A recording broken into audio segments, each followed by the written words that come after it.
So I have back-to-back calls from 8 a.m. until it was like 12:30.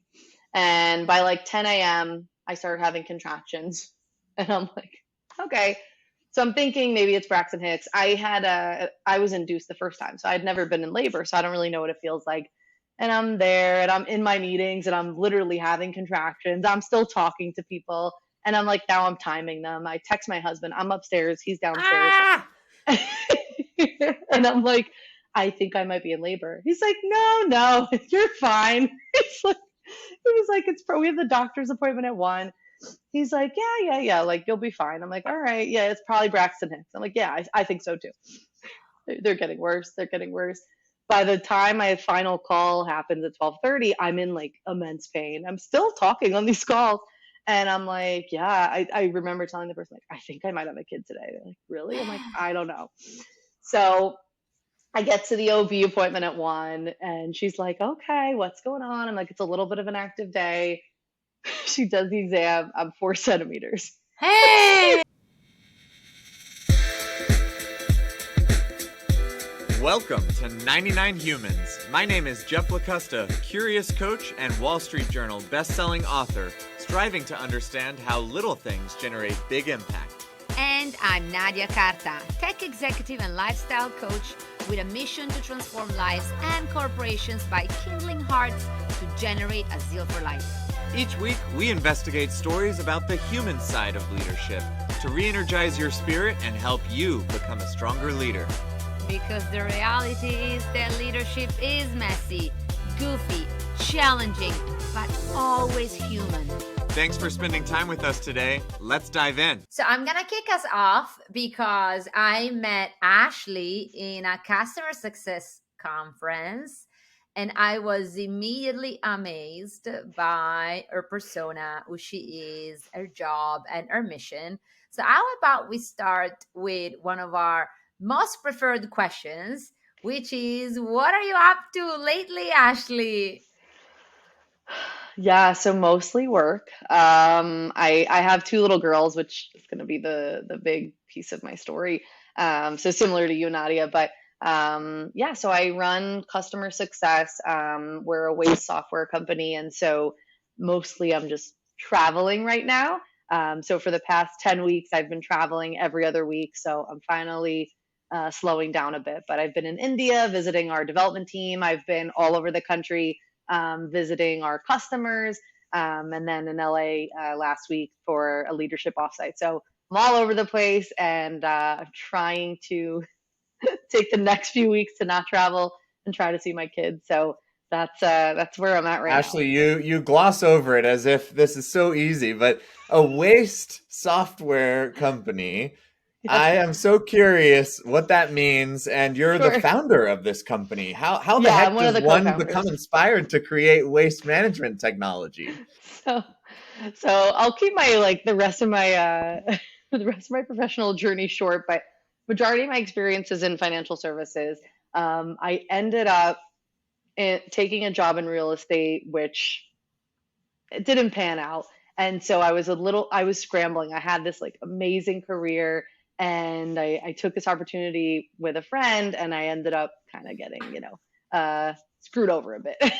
So I was kind of in a moment where I was scrambling. I've always had these great jobs. I'm like, what do I do? And so I meet Mike, who's our founder.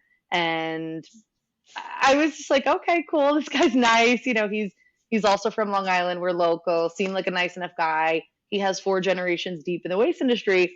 And he's like, yeah, he just started a dumpster company in Brooklyn. And he was like, I'm just building technology for my waste company.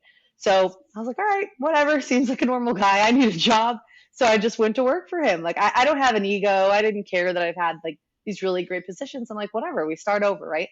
And so, so I go to work for him. And pretty much right away, like we're yin and yang. Like he's your sales guy, your hype guy, your ideas guy. I'm your data person, your analytics process. So I'm kind of like reeling it in. I'm like, oh, like, hey, let's slow down. And probably about a year in, we realized that we wanted to become a software company because we were like, we could be the most technologically advanced waste company in New York City, or we could kind of get the software out there and give it to other haulers. And so, yeah, we started working on this. We've been doing this for 6-7 years. We've been building out this platform. So COVID hits, and I'm pregnant with my first daughter, and we're home immediately, right? New York is like a super scary place to be. I'm terrified because I'm like pregnant for the first time. I'm like, I'm dying for sure. And yeah, I was home immediately, and all of our peers were stuck in the office because they were on desktop legacy software. Mm. So Wow. yeah. So we Well, kind of knew. Before we get into the weeds of the story, which I can't wait to hear, there are two things that I believe, if I'm wondering, maybe a lot of our listeners are wondering. Number one is, who's your customer? This software sounds very compelling, almost like probably everyone should have it. So who's your typical customer? And then number two is, what can you do to fix the waste problem in New York? Oh my God. I think everyone wants to know that question. Yeah, the rat problem's getting pretty severe. I'm trying to avoid the city at all costs for now. So our typical customer, so we have two products. So CurbWaste, which we went to market with, which I'll talk about later, but we went to market with officially January 2022. And we ended up selling the waste business, right? So we were self-funding, and then we ended up kind of going full software. So CurbWaste is our flagship product, and that's for waste haulers, right? So you have kind of like generation of waste, and then you'll obviously, the hauling of the waste, right? Picking up the waste, and then the final kind of destination of where it ends up. And so this is for the hauling of the waste, right? So maybe you're working on a construction project, you have a lot of debris, a hauler is going to come and pick up that waste and then bring it to a facility. And so this software, CurbWaste, is built for waste haulers. So it's a vertical SaaS product. It tackles their business end to end. So order management, customer management, dispatching. We have a mobile app for drivers, inventory, automated billing, reporting, you name it. And it's a highly regulated industry, right? And so it's very tricky. We're trying to learn all these new markets. There's a lot of pressure, in different states now to hit certain diversion metrics, sustainability. And so we're trying to figure that all out. Ashley, hearing you describe your products and who you're serving and the complexities of navigating the politics and local governments and all of that, clearly you're an expert in this space. But to become an expert, you said something that really struck me as an amazing human leader. And that's what this podcast is about. And you said, look, I had this wildly successful career in one industry. And then I didn't have an ego. Sometimes you have to start over. I just said, yeah, let's do it. But you say that so casually. And actually, I think that's something that everyone struggles with is, this is what I'm worth. This is what I'm good at. This is what I can do. But look at what that moment of humility has created for you in expertise and career and whole new world. Can we go back to that moment for a second and tell us a little bit more about that real decision-making process? Because you said it was so casual, but I guess some of those natural human feelings were in there also. Yeah. So I had a really incredible career. I spent, 3 years at Citigroup out of college. I became a chief of staff only a year in, and they had me working in, this is post financial crisis, right? So Citi wasn't, doing the best. They were under a lot of pressure. We were on a hiring freeze. So really early on, I'm 23, I ended up in a chief of staff role. And I was working that and another role at the same exact time for a year and a half. I ended up leaving for a little bit to go to fashion. And so I wanted to do something creative. My creativeness was kind of itching, but I still wanted something analytical. So I've been comfortable with changing. And so went to fashion for a little bit, went to Italy, did the whole, I told Nadia, I worked for Loro Piana, so big Italian fashion house. So got to do that whole thing. Fashion week in Italy was really great. And you're speaking her language. Yeah, I know. I mean, Loro Piana, come on, everybody. It doesn't get better than dream that. of owning one of their garments They're like so expensive. Yes. I didn't even know what it was until I interviewed, and I'm like, oh God, it's like I can only afford like the damaged stuff they're selling in the back. Well, tell me where they are. I'm gonna come with you to buy the Yeah. damaged ones. I also moved, and my husband lost one of my jackets, and I'm like, I was like, where is it? He's like, That I'm was gonna our try to find retirement it. plan. Yeah. I was like, okay, so I was like, we're gonna have to figure out how to get another one now. It's my favorite jacket. But yeah, we'll wait a few more years. I gotta wait for this business to pick up. Maybe I'll buy one retail. But yeah, so I ended up getting kind of real back into finance. And then into real estate. My friend was the one who recruited me, and then ended up kind of selling the business out from under everyone, and it wasn't the best situation. So I've been comfortable with learning new industries. It's never been an issue for me. I kind of just dive in. So for me, it was more so like a lot of steps backwards, right? I was kind of just back at this waste company, answering the phone, taking dumpster orders. So it was like, okay, but it was more just I needed a job. I was like, I'm gonna figure it out. I've been able to learn other industries before. I was able to learn fashion super quickly. I was able to learn real estate. Finance was already kind of like my bread and butter.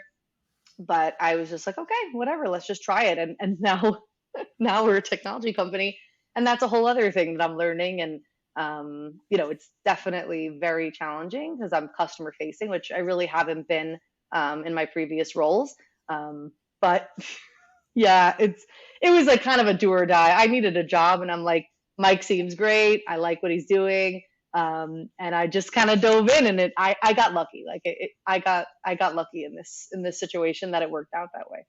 Well, I salute your humble spirit, Ashley, because I know you're saying you've been lacking, but I also believe you worked your ass off, said very elegantly. And when we met at the Customer Success Festival, I really admire how you leaned in. Like literally, Ashley came to me and said, I would love to come on your podcast, and this is the reason why. And I said, oh my God, I love it. And one of the things you said, we connected on being a woman in an industry that, women maybe might not lean into. We would go probably somewhere else. So we're not expected to be in software, in finance, and like all of those cliches and stereotypes. So you've been breaking some pretty big ceilings there. And so I really loved how you pitched in, and I said, of course, like not even a question. So let's get you in. And I really, I'm really curious to hear, how did you become who you are, right? What gave you strength? What gave you energy? And then you said you prepared a story for us, and I want to hear what that story is. Okay. You want to hear that now? Well, first I want to hear how you became what you are. Sure. So I grew up on Long Island. I'm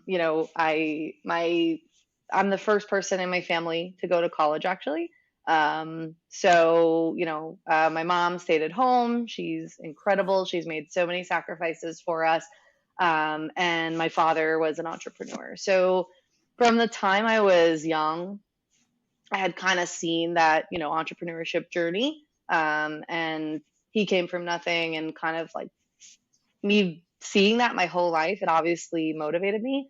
But I've also just been it's just inside of me, if that makes sense. I've always been internally motivated. So my parents be like, as long as you try with your grades, no problem. And like, I wanted to always do the best.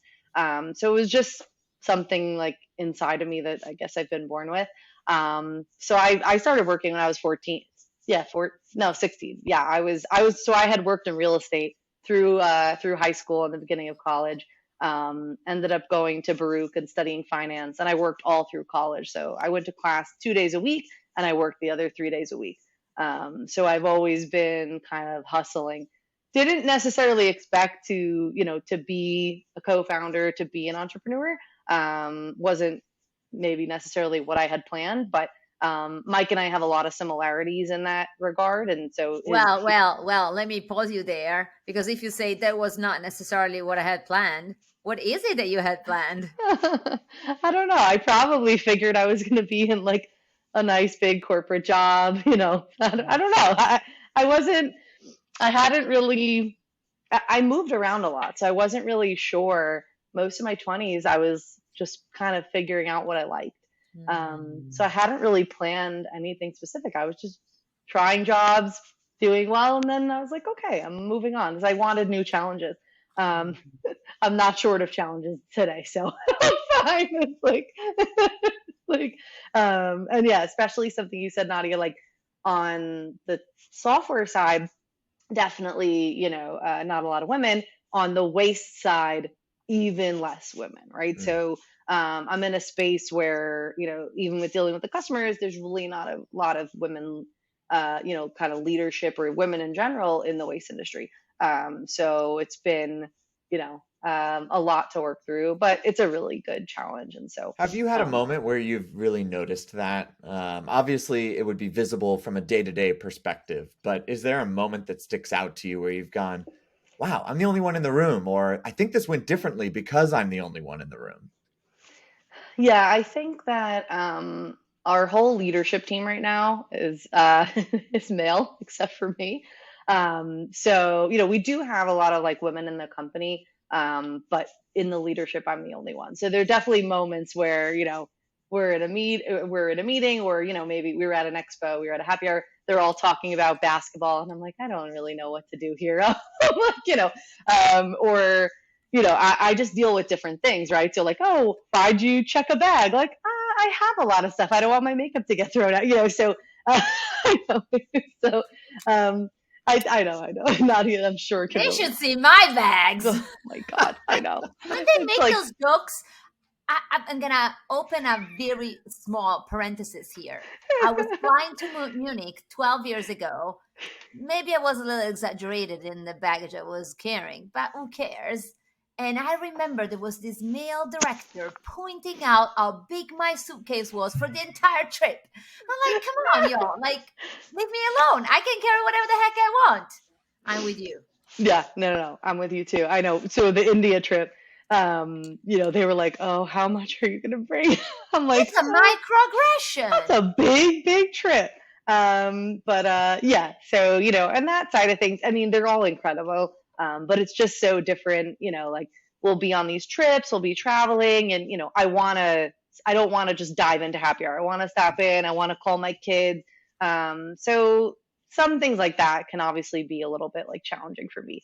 But it's okay. It doesn't really faze me much, so I'm okay. I've been working in a lot of male dominated industries, right? Finance. So it doesn't really bother me. I think the resiliency that you have is amazing. And you mentioned there's a lot of women in your company. Think of the example that you're setting for them in terms of, look, you can be successful too. Here's how it goes. I think that's part of the beauty of it. Not only are you building success for your company and yourself, but you're emulating that as a leader for other people who are looking at you, whether they report to you or not. I mean, when you look up and see leaders who look like you, it's inspiring, to see them successful versus looking up and not seeing anybody, which, you're holding it down here, it sounds like. I'm trying. I'm trying my best. And so tell us the story. Okay. So I know, right, you want to kind of hear about a messy human experience or leadership. So I'll give you one. I love it. Yeah, this is pretty much as messy as it gets, I think. So yeah, really timely because it's about exactly a year ago, June 2022. So obviously, I'm at CurbWaste. We're only 6 months into our official go-to-market on CurbWaste. At the time, other than engineering, which obviously I don't know how to do, we only had 5 employees, and I'm being pulled in every direction imaginable. So building out our implementation processes, onboarding customers, handling tech support tickets, managing accounts post go live, doing design reviews, working on product requirements, you name it. And I'm working 7 days a week, a lot of the time 16 to 18-hour days. While I have all this going on, I'm also 8 months pregnant with my second daughter. So, and I have an almost 2-year-old at home. So as the due date's approaching, I was super focused on setting up an implementation software so I could create more transparency, support business continuity while I was on leave. So she was due July 24th. So this is like exactly this timeline now, like I'd say mid-June last year. Wow. So I'm working insane hours. I'm trying to get this thing up and running. So it's like a repeatable process. So somebody can sort of backfill me. I'm like dreaming of this like leave.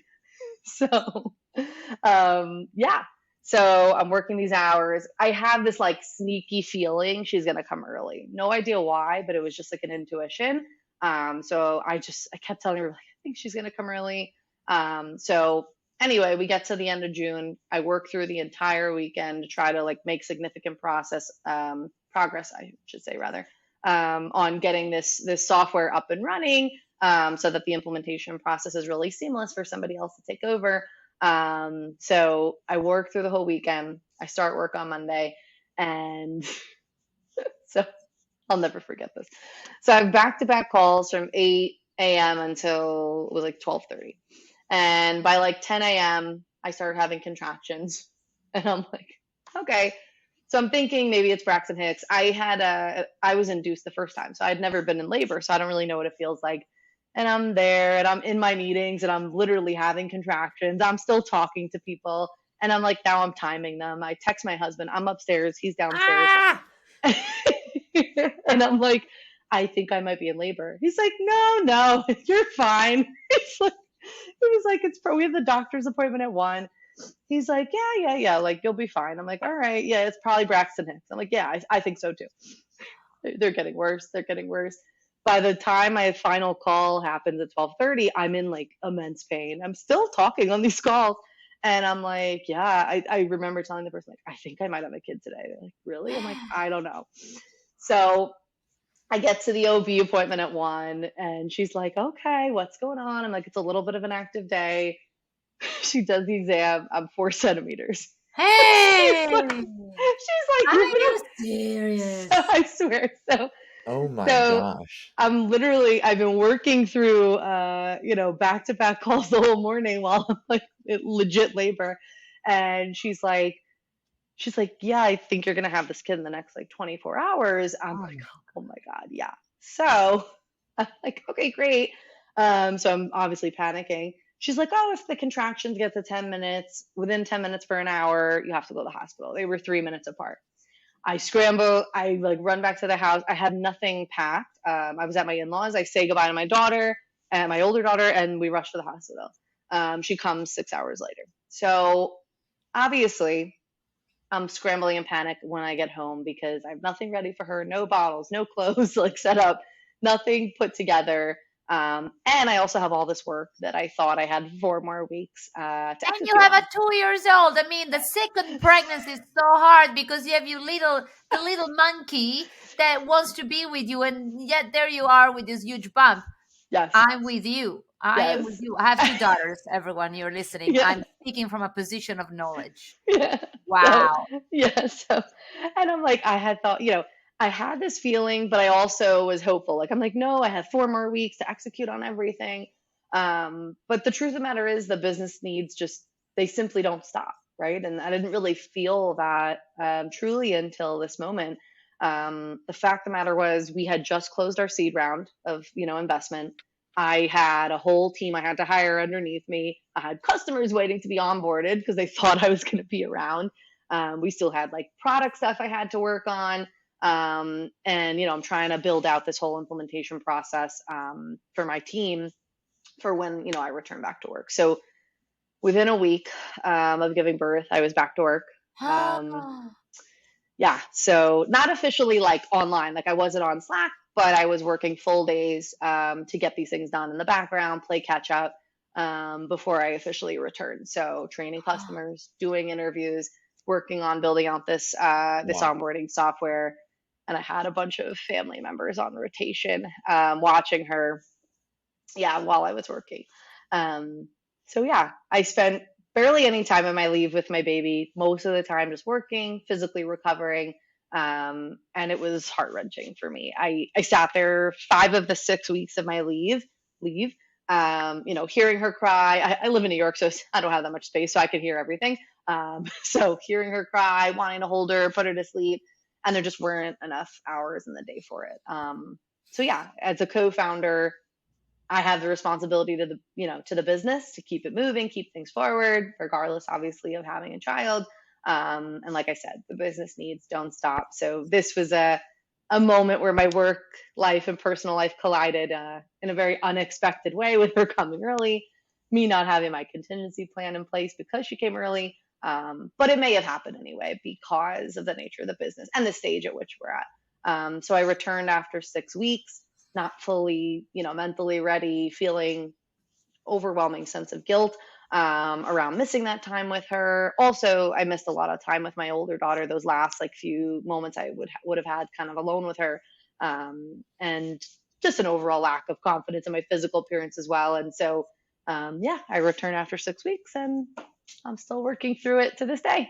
Wow, Ashley, you said I'll never forget this. And yeah, of course not. This sounds traumatic to go through.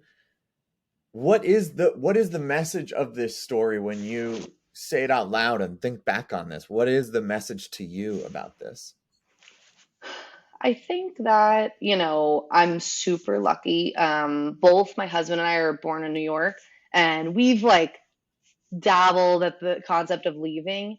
And I think it's the support system for me. Like it's hard, it's super hard to be a leader, super hard to be a parent, it's extremely hard to be both. And then especially being a mom. And so for me, having a support system, I think, was so key, so critical. Um, I had my mom, my mother-in-law. It happened to be summer, so my aunt was off because she works in a school, so I got lucky. So I had her, and then my husband tried to take off some time as well. So I had just this group of people supporting me like on rotation. So it wasn't as though it was like a stranger watching my kid, because that actually would have crushed me. So I was like, okay, this is family. These are people that love her, that she loves, and so for me, it was this endless support system that I have that made me get through this. How is this experience shaping you as a leader? As you said, you're the co-founder. There are other women in the company that they might be looking at you for. The company is actually handling all of the systems that impacts them, and maybe people that might not have a similar support system, or that they might be alone. New York is a place of immigrants. So how this whole experience is inspiring you? Yeah, so I think I definitely think that I'm showing the team like a level of resilience. Like everybody in the company is like this girl's like over the top. But I'm definitely showing them resilience. I think I just actually started a couple months back a women's group. So I actually had a meeting right before this one with all the women on the team, because I want to make sure that I'm helping support them as much as I can. Most of the most of the women in the company don't have children yet. So I haven't like come across that yet. But I think it's not, I don't want to say like you can have it all. It's cliche. There's sacrifices that have to be made, right? So I chose to be a co-founder, right? It's a choice I made. I could have just had like a cushy corporate job. That's totally a choice I could have made. I chose this for, my career advancement, for our financial security, for all these different reasons. Of course, like with my kids in mind, knowing there's like sacrifices. And so, it's tricky, I mean, definitely the team will tell me to slow down or take a break, or in this case, from this week, maybe take a rest. So I do try, but yeah, it's a lot to manage. I'm still working through it to this day, to be honest. Like she's going to be one in 3 weeks, and so a lot of the emotions are coming back to me now. But yeah, it's I'm hoping I'm a good role model for them in terms of showing the other women within the company that they can still push through, they can, be super successful, and they can have a family. It's a lot of work, but it's possible. Ashley, I think you are absolutely showing folks that you can push through. I also think there's some who would say, is that what pushing through looks like? Is that the only version of pushing through? And I'm curious for your take, when other folks are in this situation, is this something that you would feel like cautionary tale, don't do it like that? Or yes, with a support network, you can stay laser focused on everything that matters. Yeah, I think definitely if someone didn't have a support system, I think it would be extremely challenging to do what I did. Obviously, it wasn't like this was my first choice. Of course, I wanted to like be there, spending time with her, taking care of her, and I still feel guilty. Like, what could the future impact of that be on her? But if I was lucky enough to have a support system, and that's why it worked for me. That's why I've also chosen to try to stay local so that I have that system in place. But yeah, without a support system, I totally agree. It would have been impossible for me. Yeah, here's what is resonating with me among the things you said, given that I feel so much for you because having had 2 deliveries, I mean, my brain didn't start functioning until I don't know how many months later. I come from Europe where most of my girlfriends took 1 year of maternity leave. And when I was back after, I interviewed for my role here in America that my daughter had 2 months. Already that was considered, oh my God, you're crazy. Yeah. And so the word that you said that clicked with me is intention. And especially for women, and especially when it comes to systems meaning corporate systems, regulations, knowing what a woman goes through from a hormonal perspective, postpartum depression, complications. There's so many stories out there. We treat giving birth as if it was like a walk in the park, but to this day, there are women that die from giving birth. Yep. So it's still a very traumatic experience. And I love that you said intention because it's about the freedom and the choice that a woman should have in treating that event in a way that honor what she is. You want to work the same weeks that you are delivering the baby? Please do, because if that helps you in feeling that you have value, it's your company, you're the co-founder. Oh my God, I'm so happy that you got that structure around you, Ashley. And for all of the others that might be listening that don't have that, or that they might have other needs, it's the intention to say, what's my plan? Do I want to stay? Do I need more time? Then you gotta be in a system that allows you to do that. Because what I fear, and for me, the most terrible thing that can happen is for someone to having to play to a system that doesn't meet what they need to go through that. Absolutely. So, and this is a very polarizing topic, of course. But I love that you were able to go through that moment in the way that you did. What an amazing situation. Yeah, I think struggle. So I don't want to underestimate. No. It's so goals. No, it's no. It's listen. I think I try to look at the positive side of it, right? Because a lot of people would want to be in my situation, right? A lot of people would kill to be a female co-founder at a software company. So I try to reframe it and say like, okay, well, I have to push the business forward so that it's possible for these other people to do things like this as well, right? And I hope, right, we obviously have raised more money. I'm hoping we have more staff now. So future people within our company, I would love to build out a plan that people have a little bit more time. It wasn't necessarily I chose this, but that's the responsibility that I bear.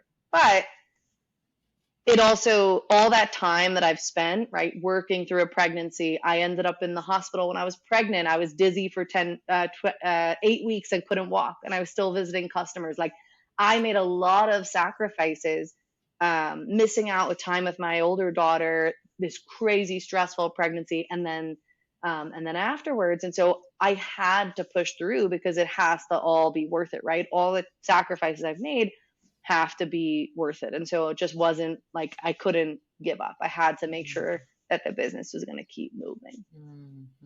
Yeah.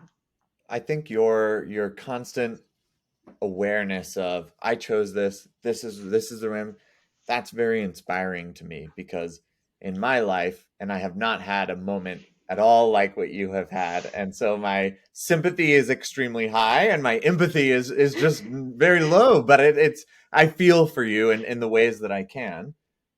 But I have a hard time sometimes connecting that cause and effect of my own decisions. And I think that's a part of the human condition, honestly, is, it's easy to become a victim of something, to become and to have such a awareness of, okay, here are the things that I'm doing. These are the things that came out. Now I'm going to do them this way. And these are the things that I would guess that that's a secret to success for you. And I'm curious what you think of that. But your sense of I'm in the driver's seat, I will create the success that I envision for myself, is both inspiring to listen to and I think a secret weapon for you. What do you think? I've never thought about it that way, but you might be right. Yeah. I think it happens in my everyday choices, right? This example I gave is, of course, the biggest example I think that'll happen in my life. Knock on wood, please. Yeah, knock on wood. Knock on wood, but it's crazy things always happen to me. But yeah, I think every day, right? Like, it's a choice of like working a little bit later or like staying up with my kids or whatever. I travel a lot as well. So I'm away from them a lot. So it's like, I will take red eyes. Everybody else like, oh, we're just going to fly. I'll take red eyes. So I'm home the next morning to be with my kid, so I'll do everything I can to make it all work. I want them to, I have such a close relationship with them. I love them to death. I want to be around for them, but at the same time, like, I have to build this business. And I think it's an important lesson to teach them as well. They can do anything, they can push forward as well. And I want to model that for them while also trying to make time for them. So it's a very tricky balance, but it might be my secret weapon. I don't really slow down. So yeah. Well, Ashley, I can say that, I truly wish you all the best from all fronts, because you are living life with zeal, how I say it, and grit for all the things you want to create. And I do also wish you, though, to take care of your health. Yes, I will. And to love Ashley, because I know you're building something incredible and you're leading your family and your company. But I wouldn't want you to do that at the expense of your health. So my true wish for you is to be happy, honestly, and healthy and with long life, so that you can get all that you want. Absolutely. Yeah. Thank you. I appreciate it. Ashley, when you reflect on this, we always end by just asking you to reflect on the conversation we just had, the story you just shared, and what message do you want to leave folks with off of this? What's the lesson that is Ashley's lesson off of this conversation? Yeah, so I think, definitely, if you can get a good support system, I think that's so critical. I think I didn't even think about this, but now that you've said it, obviously being conscious of your choices as well, to your point, Nadia, like, if you don't have a support system, maybe, a more corporate job does make more sense, right? You have to also be realistic with the choices that you make. And so I made this choice. I understand that that's going to mean sacrifice and not see my kids. But the message overall for me is just being kind to yourself and being forgiving to yourself. I think I could live every day with this overwhelming sense of guilt. Oh my God. But, I mean, they're probably not going to remember this, but regardless, it's more in my head and I know that. But it's more just forgiving yourself. We have all these different, social media, all this noise, all these opinions on things. But at the end of the day, you know what's right for yourself, for your family, for your career. So I think, we all make mistakes and and I don't consider this a mistake. But I think it's just being kind, like with the weight loss. Like I was so stressed going back to work so early. I'm still trying to lose this weight from this baby. And it's like, my husband's like, just be kind to yourself. Like you're doing so much. Like my doctors are like, it's just not the time. Like you'll get back. So I think that's what I would say is just when you're going through a leadership journey, be kind to yourself, be forgiving to yourself. I love that. Very Amazing. important. Yeah, that's a great takeaway. Thank you so much, Ashley. Really great conversation. Appreciate the time. Thank you so much for having me. Take This was care. great. We will be in touch. Okay, Yes. awesome. Thank you so much, guys. Bye. Bye. Bye. Wow. That was a fantastic and very intense conversation. I'm glad that you called out this is a big topic. This is a trigger topic for a lot of people. I didn't see that coming. So I was not prepared, if I have to be very honest, because this is a topic that is very dear to my heart, deeply. Not that all of the topics that we cover are not, but as a woman that had 2 pregnancies, went to postpartum depression both times with very traumatic births, I was really feeling for her when she was giving that description. I was like, whoa. On calls with contractions at the office, with contractions that are painful, powering through. This is a level of intensity that I don't think we have heard yet on 99 Humans. I couldn't be on my couch when I started having contractions. I went to the hospital like 5 times and they were sending me home again, say, come back. And I was like, I'm dying, you all. What would I come back? I'm dying. Save me. Get the baby out. Yeah. Okay. Well, as always, the question is, what are you taking away from that discussion, Nadia? I'm going to start by saying that my wish for America is that maternity leave, parental leave, any sort of leave related to building a family becomes au pair with the standards that the rest of the world has. As an aside, for the Italian system, you mentioned it, but it is government regulated, right? Like this is something that is not left to companies to be kind or to not be kind. This is what we expect in this country. Yes. Now, not only, so this is a very slippery slope, and I want to call this out because there are countries in Europe where a parental leave or maternity leave, how we want to call it, can go up to 3 years. Wow. And I've had several conversations with a lot of people, and then I will get to my takeaway, because it can be seen in both ways. It can be either I am making a parent a service by offering so much leave, or if a parent is taking that much leave because there's no support system and there's no daycares and there's no family, they're going to be out of the workforce. Because let's face it, if you stay out 3 years to take care of your baby, that has an impact. I have girlfriends in Germany that luckily they have financial resources, and so they were able to hire support, but there's no daycare, for example, for them. My girlfriend tells me it's only basically all moms that are looking after their children until they are 3 to 4 years.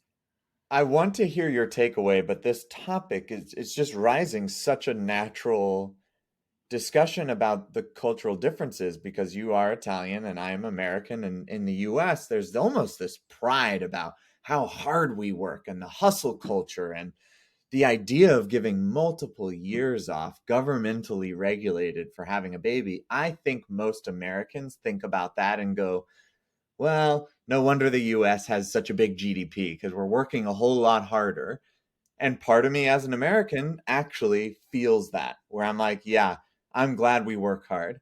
But then you hear a story like this, I'm like, this is too hard. This is working too hard. We really need to control so that we have a little bit more of a cushion around this very difficult physical and emotional experience of having a baby. Which is why this connects very well to my takeaway of what Ashley said, which is the intention. Mm. I loved that when I was 2 months on my leave, I was able to do an interview. That was my choice. So now, granted that in Italy, the 5 months are mandatory for everybody. But look at the French system. The French system is amazing. Moms have the 5 months, they take it. But there's so many options that you can set up to have your child being taken care of, that you have ways to move forward. So for me, the ideal scenario is a scenario where you as an individual, mom, dad, adoption, surrogacy, any of the ways that are available to build a family out there, can benefit from choice. And choice means that, like Ashley, if I am a co-founder and I know the price that I'm paying and I have my mom here that can help me with my baby, I'm going to be okay with that. And then I work through my forgiveness and managing my sense of guilt and all that. But what really worries me, Jeff, is when a woman doesn't have the option. Yeah. That is what worries me. Because when I think of when I delivered my babies, my mom, rest in peace, was already passed away. I was living in another country. And thank goodness I was able to have a full-time help. So if a woman doesn't have that in a country like America, what can they do? Yeah. What is your takeaway? Well,